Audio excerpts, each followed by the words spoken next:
भिन्न। आओ देखते हैं कि भिन्न क्या है।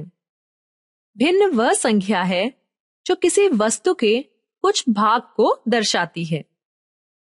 इसलिए मेरे पास एक वर्ग है जिसको 4 बराबर भागों में बांटा है और इन 4 भागों में से मैंने केवल एक भाग चुना है और उसमें रंग कर दिया है। यहां पर मैं कहूंगी कि 4 बराबर भागों में से एक भाग। मैं संख्या में इसको कैसे लिखूंगी?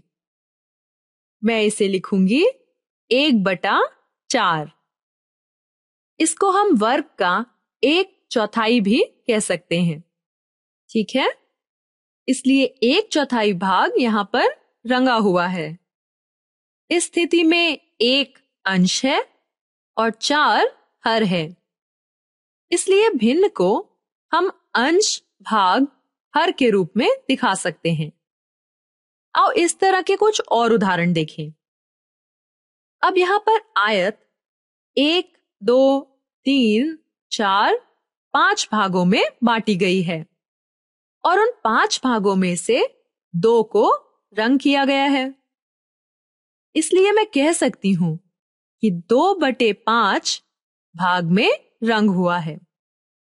अगले चित्र में जिसमें कुल 3 भाग हैं, उसमें एक भाग में रंग भरा हुआ है। तो मैं बोलूंगी कि चित्र का 1/3 भाग रंगा हुआ है या 1/3 भाग रंगा हुआ है। अब यहां वृत्त है। आप इस वृत्त को देखें तो इसमें 4 कुल भागों में से 3 रंगे हुए हैं। इसलिए मैं इसको 3/4 लिख सकती हूं। अगली आकृति में हमारे पास एक वर्ग है जिसे 4 भागों में बांटा गया है और 3 भाग को पीला रंग किया गया है और एक भाग को हरा। इसलिए यदि मुझे हरे भाग को दिखाना है तो मैं 1/4 लिखूंगी और यदि मुझे पीले भाग को दिखाना है तो मैं 3/4 लिखूंगी। इसलिए आप इसको कहीं पर भी प्रयोग कर सकते हैं।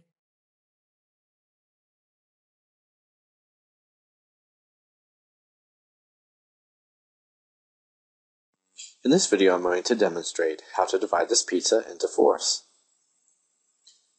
The first thing I'm going to do is draw a line down the center and a line cutting across. You can see now we have 4 equal pieces. I'm going to go ahead and label those. And these are fourths.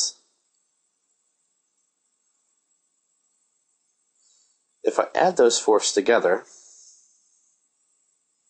so we have 1/4 plus 1/4 plus 1/4 plus 1/4.